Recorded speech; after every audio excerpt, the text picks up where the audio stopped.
오늘은 용인에 있는 시세보다 이역상 아파트를 같이 검토해 볼까 합니다. 오늘 현장을 가진 않았고요. 실내에서 촬영을 하고 있습니다.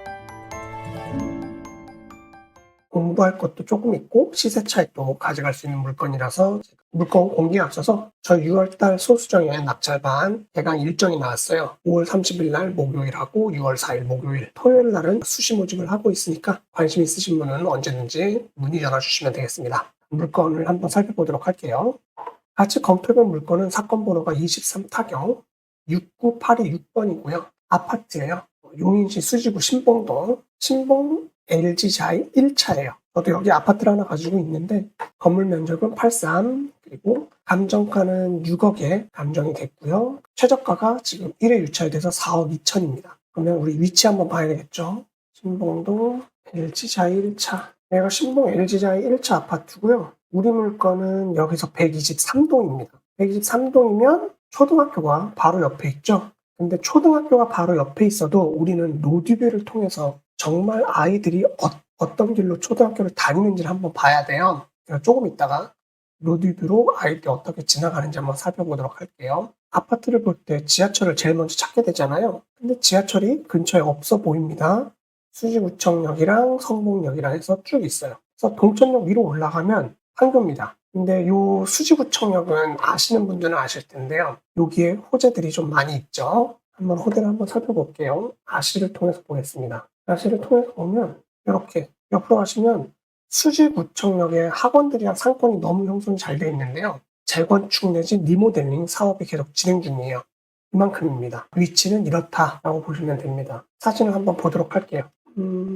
사진을 보시면 현관 모습이고요. 우편한 모습이고 오래된 아파트긴 한데 여기가 관리가 엄청 잘 돼 있어요. 집 내부 모습이고 아이가 있는 것 같아요. 1호부터 6호 라인이 있는데 중간에 껴있고요. 이 정도 보시면 됩니다. 아까 전에 말씀드렸잖아요. 우리 아파트가 지하철이 멀지만 초등학교를 바로 옆에 품고 있어서 그 단지 내에선 꽤 괜찮은 입지일 수 있겠다라고 생각을 했죠. 그러니까 우리는 지도 로드뷰를 통해서 아이들이 정말 어떻게 걸어가는지를 좀 확인을 해볼 필요가 있습니다. 한번 볼게요. 로드뷰 여기입니다. 123동 초등학교 쪽으로 좀 걸어 나가 보면 이렇게 여기가 초등학교인데요. 근데 바로 지나갈 수 있는 길은 없어요. 그러면 아이들이 등교를 어느 쪽으로 해야 되느냐. 조금 더 걸어 내려오면 놀이터 사이길로 이렇게 해서 초등학교를 갈 수 있는 걸로 보여집니다. 이건 이제 현장에 가보셔야 되는데요. 저도 여기서 초등학교까지는 가보지 않았어가지고 확인이 필요해요.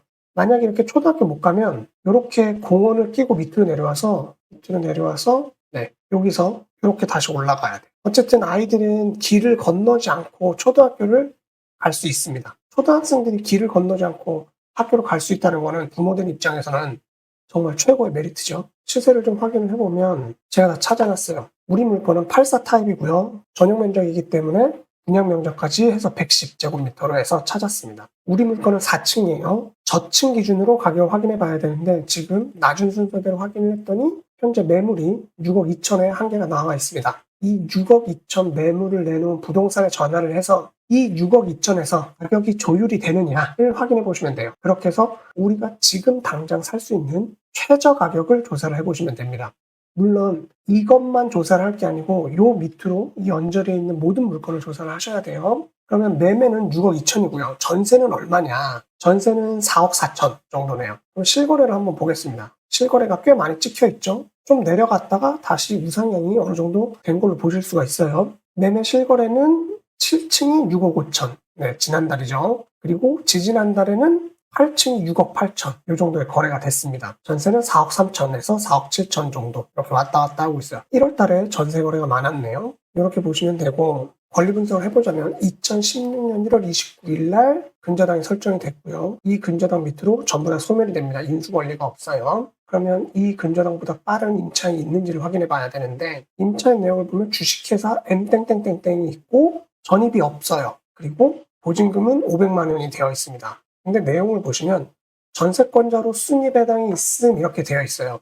등기부등본을 봤더니 전세권이 설정이 되어 있고요. 주 M땡땡땡땡에 500만 원, 20년부터 22년까지 이렇게 되어 있습니다. 요 같은 경우는 대부업체에 기인한 전세권 물건인데요.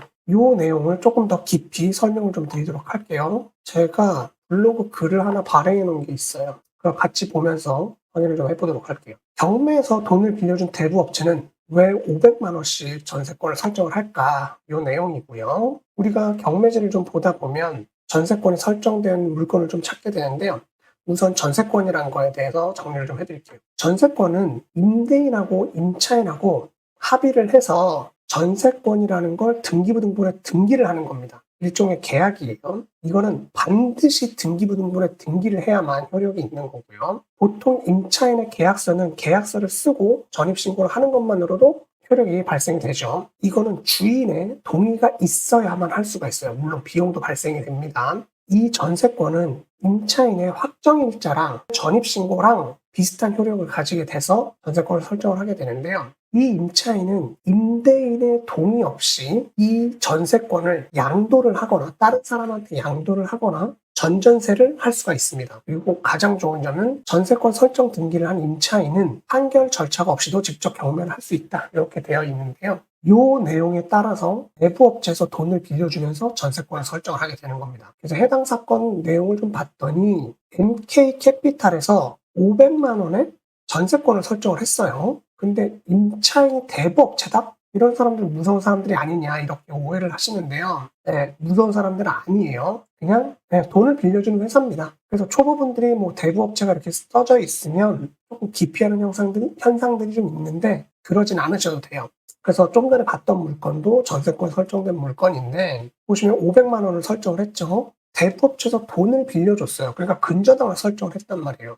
근데 근저당을 설정을 했는데 전세권까지 설정을 해야 될 이유가 있었을까요? 전세권을 설정을 해서 대부업체가 얻는 이득이 뭔가를 좀 확인을 하셔야 되는데요. 전세권은 전세금을 지급을 하고 그리고 그 부동산을 그 계약 기간 동안에 사용을 하게 돼요. 계약이 끝나면 그 전세금을 돌려받는 권리죠.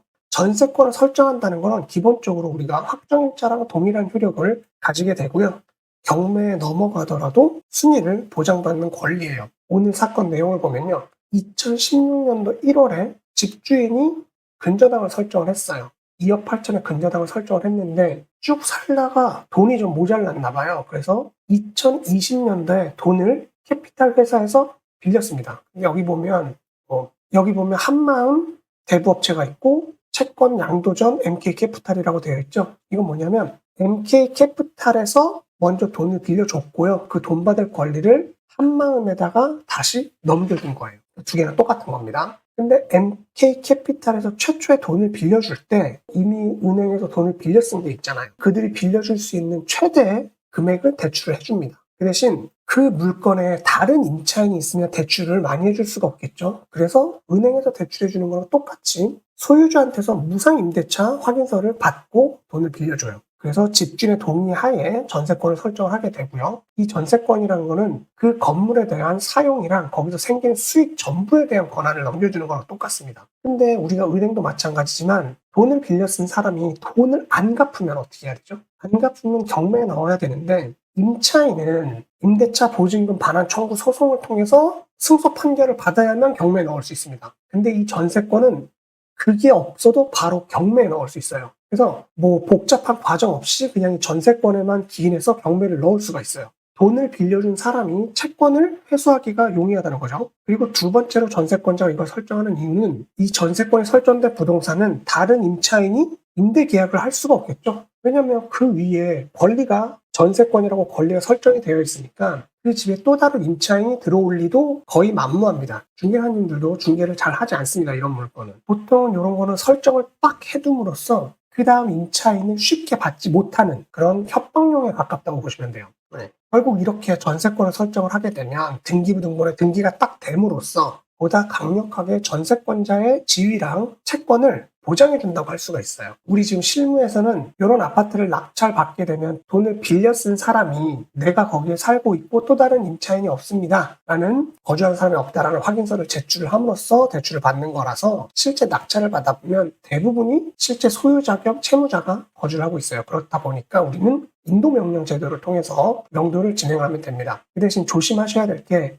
이 전세권은 대부분은 후중이라서 소멸되는 경우가 많지만 선순위 전세권인 경우에는 배당을 받는 거랑 배당을 받지 않는 거에 따라서 낙찰자의 인수금이 생길 수도 있으니까 조금 신중하게 접근을 하셔야 돼요. 제 블로그에 보면 글들을 여러 개를 써놨으니 제가 이 링크들을 더보기란에 올려놓을 테니까 궁금하신 분들은 한 번씩 보시면 좋을 것 같아요. 오늘 물건 역시 대부업체에서 돈을 빌려주면서 전세권을 500만 원 설정을 한 거예요. 여차하면 경매를 넣겠다라는 걸로 설정한 거기 때문에 실제적으로는 낙찰 받아도 우리가 명도를 해야 되는 임차인은 실제 소유주다, 이렇게 생각을 하시면 됩니다. 오늘은 매매 호가가 6억 2천인데 지금 최저가가 4억 2천에 시작하는 그런 물건을 같이 검토를 해봤고요. 이게 입찰일이 얼마 남지 않았어요. 관심 있으신 분들은 빨리 임장하시고 입찰 준비하시면 좋을 것 같습니다. 시청 감사드리고요. 수고하셨습니다.